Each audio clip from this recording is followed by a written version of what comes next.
At the conclusion of the Second World War in Europe, you'll know that Germany was divided up into 4 occupation zones, along with Austria.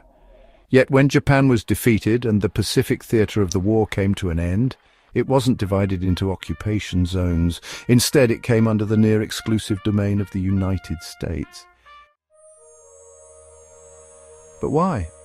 Why wasn't Japan divided into occupation zones?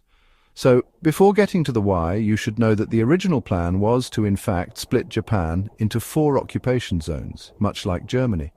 Although this time, there was to be no the north of Japan was to be occupied by the USSR, the south by the British, this area was to be occupied by the Republic of China, and the rest was to come under the control of the United States.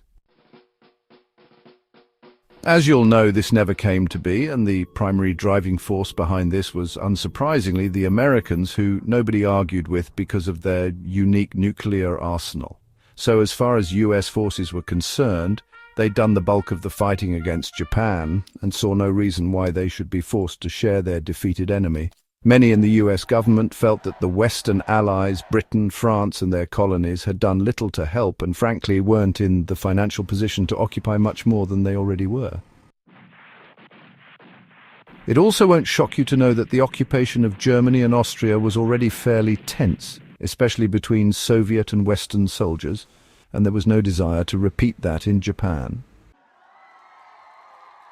Furthermore, Truman was a fundamental opponent of communism, and so he refused point-blank to give any part of Japan beyond South Sakhalin to the USSR, since he was unsure if they would ever leave or whether or not they would start spreading communism there.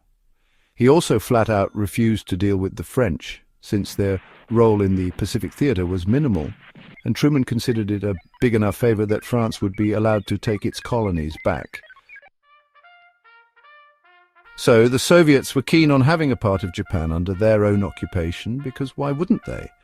While Stalin was happy to regain South Sakhalin, he was annoyed that the USSR wouldn't be involved with the occupation, since he felt that even if Japan was disarmed, it would continue to be anti-communist, which, to be fair, it was. But the USSR was the only power that the US wouldn't budge on, because the new Cold War. As for the Republic of China, it wasn't particularly interested in occupying mainland Japan, since it would take money and resources which it couldn't spare, especially when considering the momentarily halted civil war. Chiang Kai-shek was mostly concerned with getting the island of Formosa back along with Manchuria, and he did get the first one, so beyond that there was little more that he wanted. Now, it shouldn't surprise you that Britain was always happy to do a bit of occupying and was very keen to be given a piece of Japan for itself, although most of the actual occupying was to be done by Australian and Indian troops. Which is why when the Americans did occupy the islands, Britain was given some areas of control and was placed in charge of overseeing Japanese disarmament. Now, America's original suspicions would end up being correct, and Britain would quickly leave Japan because it was expensive and they were broke. And thus, until 1952, Japan was under the sole occupation of the United States, with the rest of the world having little to no say at all. I hope you enjoyed this episode.